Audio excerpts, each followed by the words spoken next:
আসসালামু আলাইকুম। মুশফিকুর সালেহীন স্বাগত জানাচ্ছি এনটিভির দেশের খবরে। ক্রাউন সিমেন্ট শিরোনাম দেখছিলেন, এবারে পুরো খবর। প্রধান উপদেষ্টা ডক্টর মোহাম্মদ ইউনূস জাতীয় নির্বাচনের বিষয়ে সুনির্দিষ্ট কোনো রোডম্যাপ দেননি জানিয়ে বিএনপি মহাসচিব মির্জা ফখরুল ইসলাম আলমগীর বলেছেন, ডক্টর ইউনূসের বক্তব্যে সন্তুষ্ট নন তারা। প্রধান উপদেষ্টার বাসভবনে তার সাথে বৈঠক শেষে এসব কথা বলেন তিনি। অন্যদিকে আইন উপদেষ্টা ডক্টর আসিফ নজরুল বলেছেন, হত্যাকারীদের বিচার না করে গেলে জনগণের কাছে কি জবাব দেবেন তারা। রিপোর্ট করছেন হাসান মাহমুদ। প্রধান উপদেষ্টার বাসভবন রাষ্ট্রীয় অতিথি ভবন যমুনায় একে একে আসেন বিএনপি নেতারা।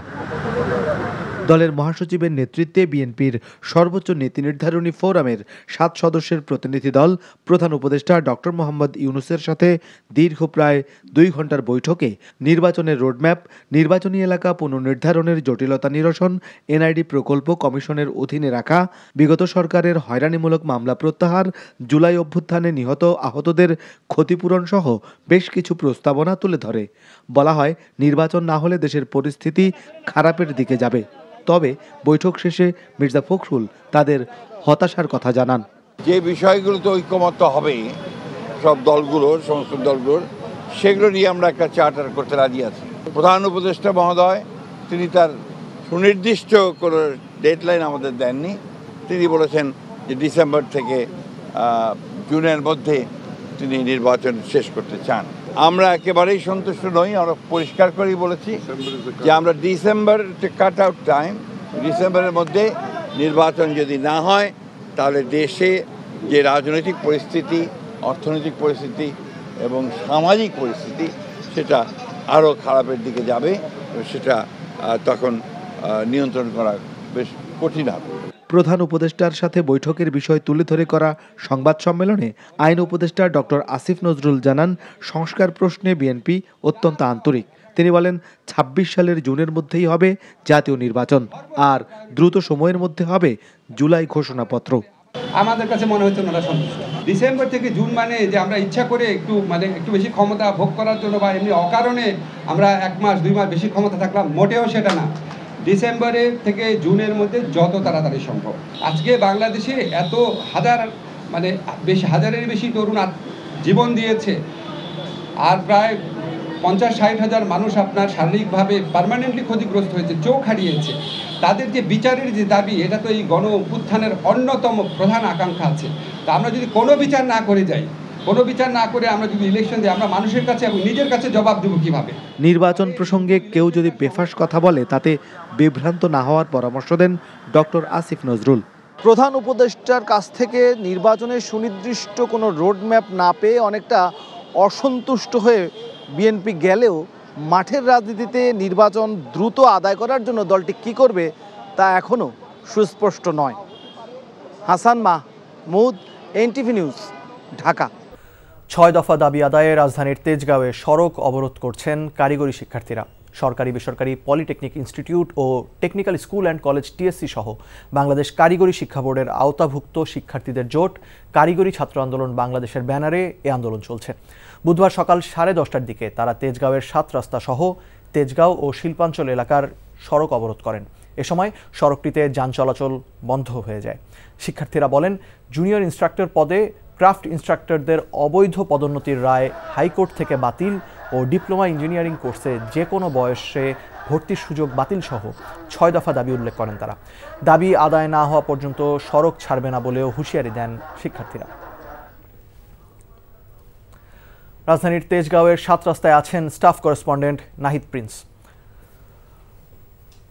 নাহিদ, 7 রাস্তায় এখন কি অবস্থা দেখছেন? এখনো বিক্ষোভ চলছে কিনা, আর যান চলাচলের কি অবস্থা সেই এলাকায়?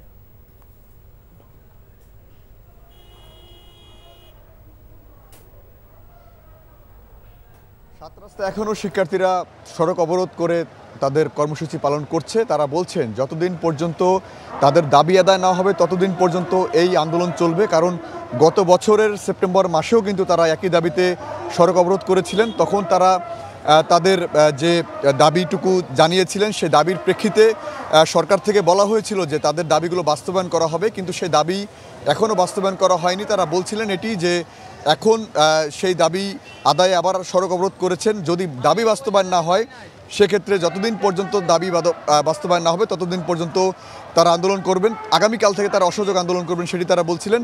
সেই বৃষ্টিতে ভিজে কিন্তু শিক্ষার্থীরা আন্দোলন করেছেন। সকাল 10টা থেকে সেই আন্দোলন চলছে।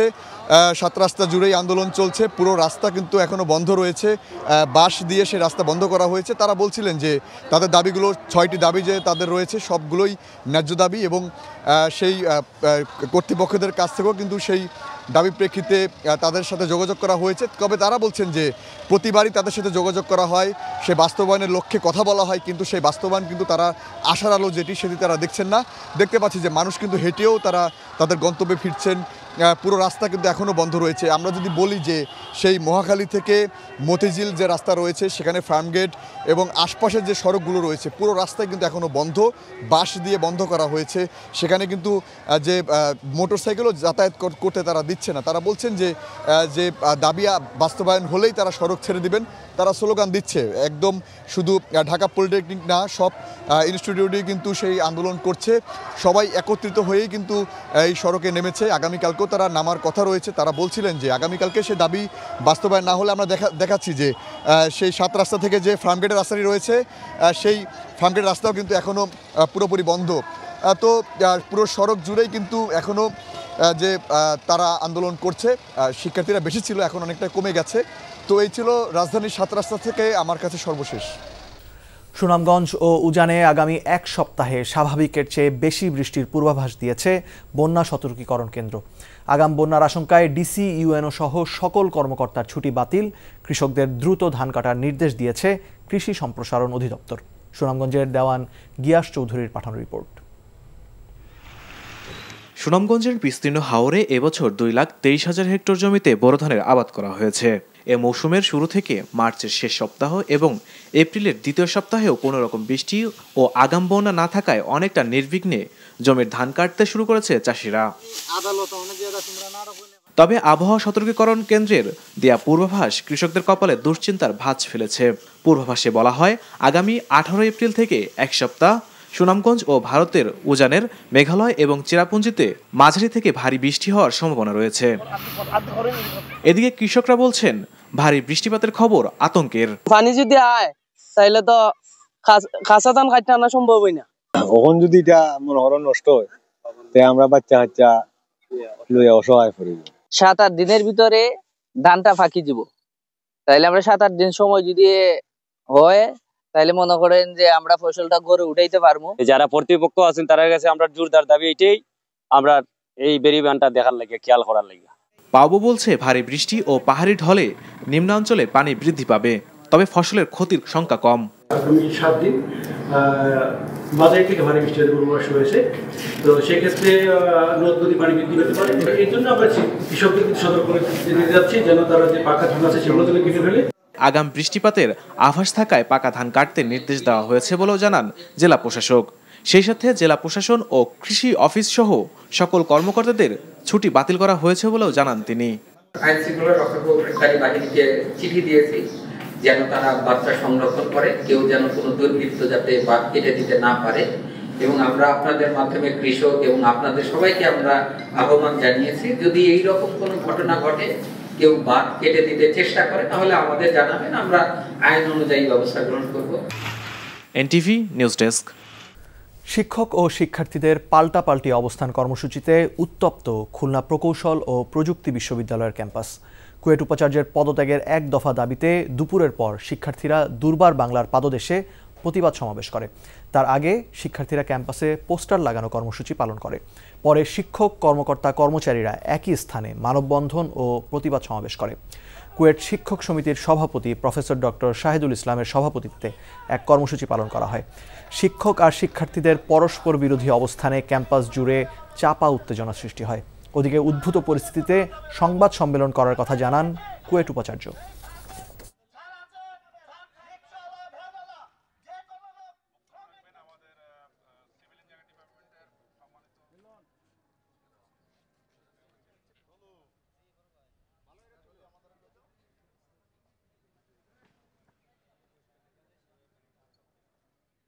আমাদের সাথে যে অন্যায় হচ্ছে এই অন্যায়ের বিরুদ্ধে তারা অন্তত আমাদের সাথে একত্রতা পোষণ করবে, এতটুকু আশা আমরা আমাদের শিক্ষকের প্রতি রাখতেই পারি। এই 37 জনের মধ্যে একজন নাও থাকতে পারে প্রকৃত দোষী। সো এটা নিয়ে এই খোলা পানিতে মাছ শিকার করার কিছু নাই। সো আমি উদাত্ত আহ্বান জানাবো ছাত্রদেরকে, তোমরা সিন্ডিকেটের যে সিদ্ধান্ত দিয়েছে সেই সিদ্ধান্তগুলো মেনে নাও। নাটোরের বড়াই গ্রামে 7 বছরের শিশুকে ধর্ষণ ও হত্যার সাথে জড়িতদের দ্রুত গ্রেফতার ও বিচারের দাবিতে বিক্ষোভ ও মানববন্ধন করেছে শিক্ষার্থীরা।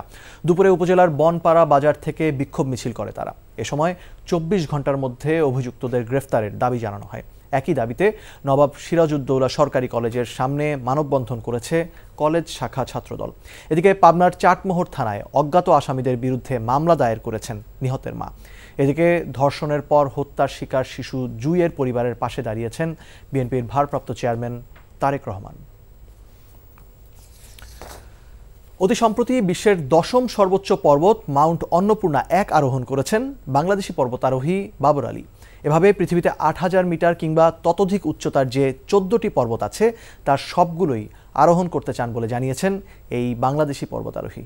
সকালে চট্টগ্রামের আলিয়াস ফ্রসেস মিলনায়তনে আয়োজিত সংবাদ সম্মেলনে বাবর আলী তার সাম্প্রতিক অভিযানের কথা তুলে ধরেন সাংবাদিকদের কাছে। এ সময় তিনি জানান, গত 7 এপ্রিল নেপালে অবস্থিত 26,545 ফুট উচ্চতার অন্নপূর্ণা 1 আরোহণ করেন তিনি। পর্বতের খাড়া ঢাল, অপ্রত্যাশিত আবহাওয়া আর তুষার ধস প্রবণতার জন্য বিখ্যাত। সংবাদ সম্মেলনে উপস্থিত ছিলেন অভিযানের ব্যবস্থাপক ফারহান জামান। এই মাউন্টেনটা আসলে in a sense that deadly. আমিও খুব কনসার্ন ছিলাম, যে আমার এক সময় মনে হচ্ছিল আমার এই আঙ্গুলটা একটু কালো হতে শুরু করেছিল, তা আমি ওই সময় খুব ভয় পেয়ে গেছিলাম। শুল্কমুক্ত সুবিধা বাতিল করায় হিলি স্থলবন্দর দিয়ে ভারত থেকে চাল আমদানি বন্ধ রয়েছে। এতে খোলা বাজারে চালের কেজি 2 থেকে 3 টাকা বেড়েছে। ব্যবসায়ীরা জানান, দেশের বাজারে চালের দাম স্থিতিশীল রাখতে গত বছরের 11 নভেম্বর থেকে ভারত থেকে শুল্কমুক্ত সুবিধায় চাল আমদানির অনুমতি দেয় সরকার। এর ফলে হিলি স্থলবন্দর দিয়ে ভারত থেকে চাল আমদানি করেন ব্যবসায়ীরা। শুল্কমুক্ত সুবিধায় মঙ্গলবার ছিল আমদানি করার শেষ সময়।